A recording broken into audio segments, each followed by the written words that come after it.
सच्चिदानंद रूपाय। कौन कौन से रूप हैं ठाकुर जी के? पहला सत्य रूप है। सत्य किसे कहते हैं? जो तीनों कालों में विद्यमान रहे उसे सत्य कहा जाता है। आज से 100 वर्ष पूर्व भी ठाकुर जी थे, आज भी ठाकुर जी हैं, और आज से 100 वर्ष बाद भी ठाकुर जी रहेंगे। उसी का नाम है सत्य। जो हमेशा विद्यमान रहे उसे कहते हैं सत्य। वही है सत्य स्वरूप। दूसरा चित। चित के कई अर्थ महापुरुषों ने किए हैं। पहला प्रकाश रूप। चित का अर्थ होता है प्रकाश। ठाकुर जी में कितना प्रकाश है? श्रीमद् भगवत गीता में लिखा है, दिवि सूर्य सहस्त्रस्य भवेद् युग पदुत्थिता यदि भासदृशी सा स्यात् भासस्तस्य महात्मना। कितना प्रकाश है ठाकुर जी में?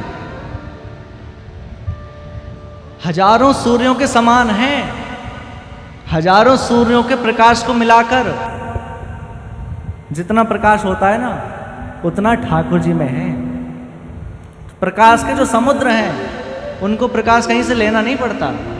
तो पहला अर्थ तो है प्रकाश, दूसरा है ज्ञान। जो ज्ञान के समुद्र हैं, कितना ज्ञान है?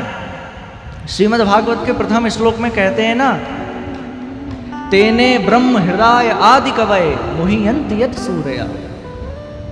जिन्होंने अपने संकल्प मात्र से ब्रह्मा जी को वेदों का ज्ञान प्रदान कर दिया।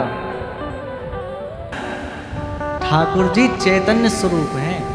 ठाकुर जी चैतन्य हैं। पहला रूप है सत्य, दूसरा है चैतन्य, तीसरा है आनंद। अच्छा, आनंद किसे कहते हैं? हम लोग सोचते हैं कि सुख ही आनंद है,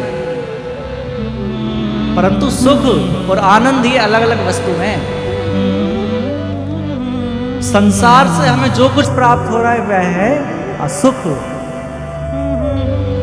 और एक बात कहें, सुख में लिमिटेशन होती है, एक सीमा होती है सुख की, और एक सीमा को पार करने के बाद वह सुख कम होने लगता है।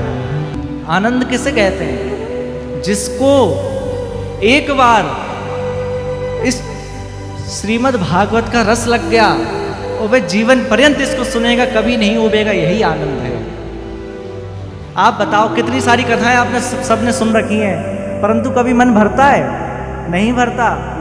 ऐसा लगता है और सुनते जाएं और सुनते जाएं। इसी का नाम है आनंद। जो कभी खत्म ना हो, जो कभी कम ना हो, वही है आनंद।